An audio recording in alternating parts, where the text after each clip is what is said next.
let's take a look at what an if statement is. Now, you've probably heard of an if statement, but it's one of the easiest ways to get the most amount of code. Okay, so what we're going to do is we're going to just talk about what an if statement is first, and then what we're going to do is we're going to make sure that it does work here. Okay, so I'm going to say if, and it kind of looks like this. So we have an if, and then we have a condition, and then we also have a curly bracket in here. So we're just going to go and I'm going to put this in the if statement here. And I'm going to add in a variable. We'll just add an integer, and we'll call this number, or we'll call it some number is equal to 1. And there we go. Okay. So we're going to say if some number is double equal to 1. So if some number is double equal to 1, then guess what?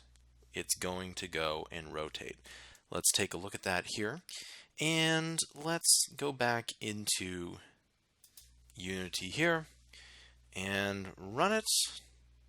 And sure enough, it does indeed work.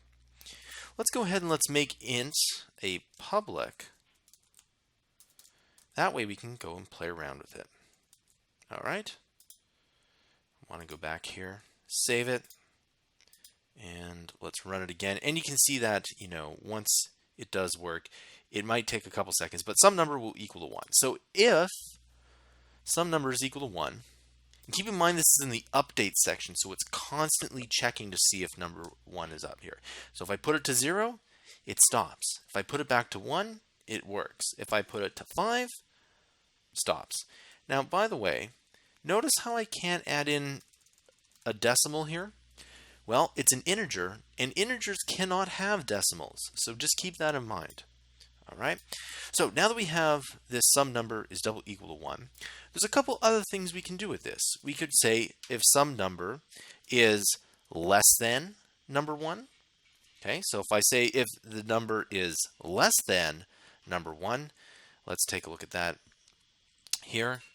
So if it's 1, maybe take a couple seconds, but if I make it -1, it works. If I make it 0, it still works. But if I make it 2 or 1, it stops working. And it's because you've added in this less than sign. So what an if statement has a condition and an action. Think of some real life if statements. For example, if it's raining outside, you take an umbrella. If it's sunny outside, you wear some sunscreen. If you want to go swimming, take a swimsuit, put on a swimsuit. All right. You can also have less than or equal to. Okay, and that means that, well, if some number is less than or equal to 1, it will run the if statement.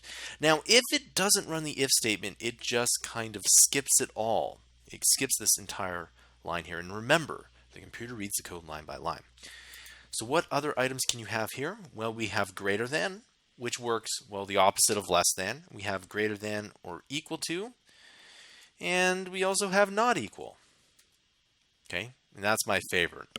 Not equal to 1. As long as some number is not equal to 1, then we're not going to do that here. Okay, so we now have an if statement. There's a couple of other things that we can add to this here. So let's add in an else if. Okay, and we'll say some number is double equal to 2. You also need curly brackets here. You always need curly brackets. Now, by the way, you do need the double equals. Watch what happens when I only have one equal. Let's just go and let's run it here. All right. Yep, compiler error. So, common mistake. Sometimes the equal sign, you think you push it twice, but it's not. It happens to everyone. But in this case, we want to make sure that some number is double equal to. Okay? And then we could also say something like, we could just copy this in here and we'll say -100. And then 0, 0. Maybe 100's too much.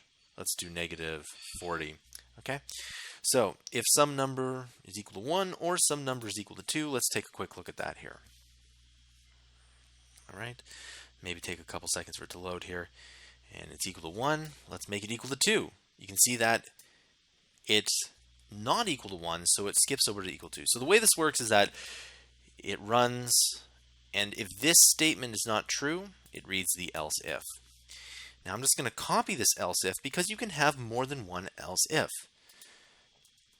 Let's make it equal to 3.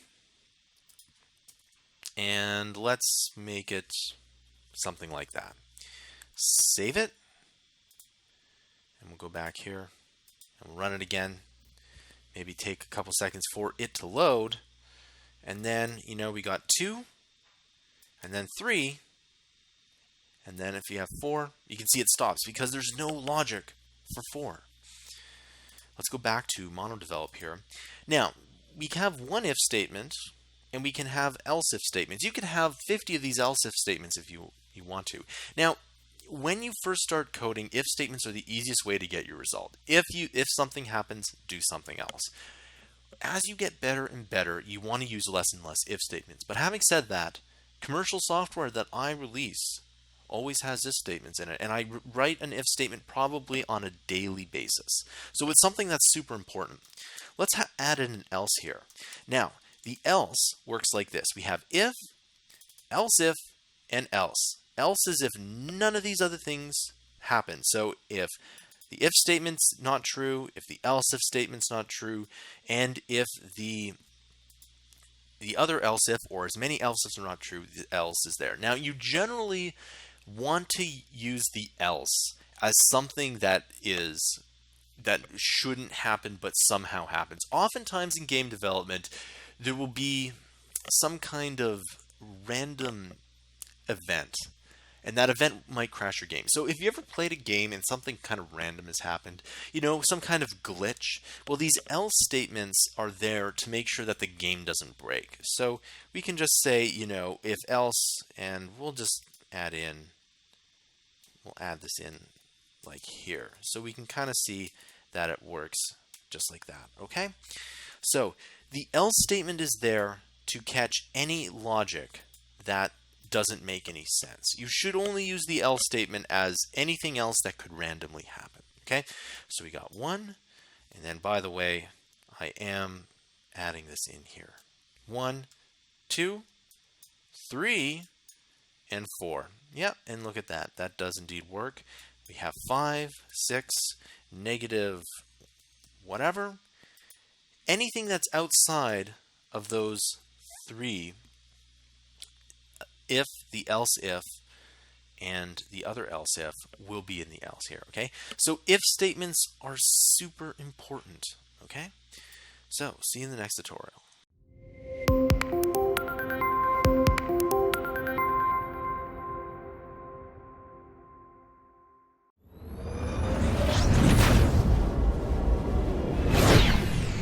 Welcome back, everyone. All right, so how do we go and add in controls to this? Well, when you think about a game, there are several different kinds of controls. You can add in keyboard controls, you can add in mouse controls, and you can even add in joystick controls. All right, and you can also add in touch controls. So how do we do that? Well, the way that Unity does this is it adds in what we call an input manager. Okay, so let's take a look at this here. Now, what I'm going to do is I'm going to get rid of this rotate transform. Now what I've done here is I've just added in some comments so that this void will not get run here. So let's go ahead, let's add in another void. And this is a best practice that I'm about to show you, by the way. So it's going to be called void, and it's going to say keyboard controls. Very simple stuff. Add in your curly brackets and type in keyboard controls. Just like that. Remember to add in your semicolon. Now, you don't want to have too much code in your update. You want to have a lot of these voids, and you want to be calling these voids.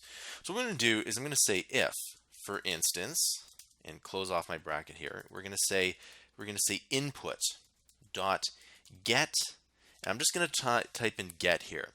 Now you can see we have get acceleration event axis, we have the button, we have joystick, we have get key, we have get key down, get key up, mouse button, touch, and there's a couple depreciated ones here as well. So let's just do get key down. Okay? Then we're going to have to add in a bracket, and we're going to say key code. Okay, and you can see that if we push dot here, you get all of the key codes that you want. So you can have all these codes here. Now there's a lot of them. Now of course, if you look at your keyboard, well, you have to add in all of those keys now, don't you? So let's just say W. Okay, just W. Now what are we going to do? Well, let's go ahead and let's take a look at this transform. And you can take any of these rotates here and just copy it. It doesn't really matter what you do with it. I might as well add in something like 30 or something like that. Save it, move back to the Unity editor, and let's take a look at that. So what that's going to do is that when you push W, it's going to add in, or it's going to translate that. And look at that. Pretty cool stuff. So I'm going to keep on pushing W, and there we go. Let's add in something else here. Let's add in 30 and 30 here. We'll save it. We'll hop back in here. We'll stop it and play it again. And all right, taking a couple seconds to load, and then as soon as you can see that, yeah, so you can see that it's rotating and everything's working out, okay? And there you go. So that's how you add in keyboard controls here to your app. This includes the tutorial.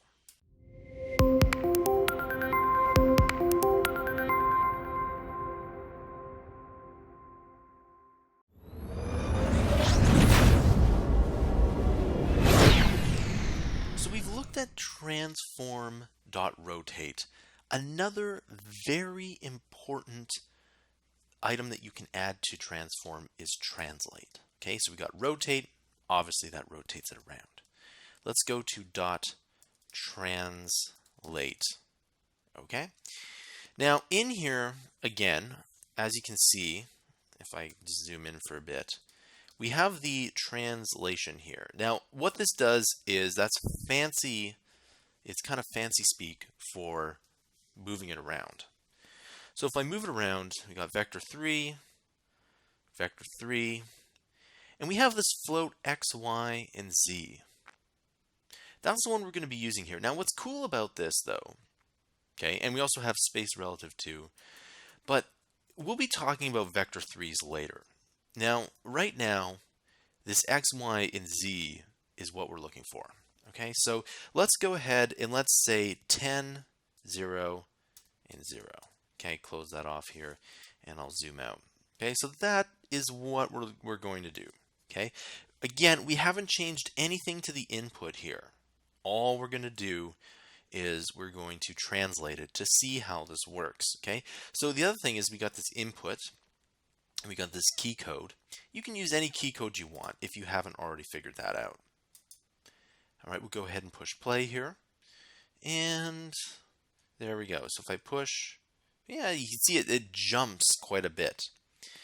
Now if we go back into MonoDevelop here, 10's maybe a bit too much. Now let's add in, well, we can add in another public number here. Let's add in a public, we'll call this move distance, okay? And of course we need to add in what kind, and this case it's going to be a float, is equal to 1.0f. All right, and if we go back in here, we'll just simply add in move distance. All right, oftentimes it's better to use a variable instead of using a direct number. This will save you lots of time later on, if you just take my word for it. The reason is that once your games get bigger, you don't want to add in too much. You don't want to add in too many different numbers because you have to kind of scroll through. So as you can see, that moves it to the right. Now, if I kind of add in move distance, but I put a negative sign in there, let's go ahead and let's take a look at that here. Okay, let's run that here. And I push W. You can kind of see that moves the other way. All right, so positive moves one way, negative moves the other. Okay, let's cut that out by pushing Command or Control X, paste it in here, and we'll save it again, and we'll take a look at how this looks. Okay, so now we're moving it on the y-axis. All right, moves up. All right, and if we go back down, added a negative sign, save it, go back into Unity here, and we again run it. You can guess what it's going to do. It's probably going to move down. Yeah, and look at that. There it goes. Okay, and lastly, we can go and add it in here. Now this is going to be a little bit interesting. Now, when I show you this, I'm going to talk about how kind of Unity 2D works. Really, Unity 2D is like Unity 3D, but with much constrained on the axis here. In a normal 2D game, you know, it would be hard or impossible to kind of move this up or down. All right. So in that case, we can just add in, well, any which way that we want here. Okay. So there you go. See you in the next tutorial.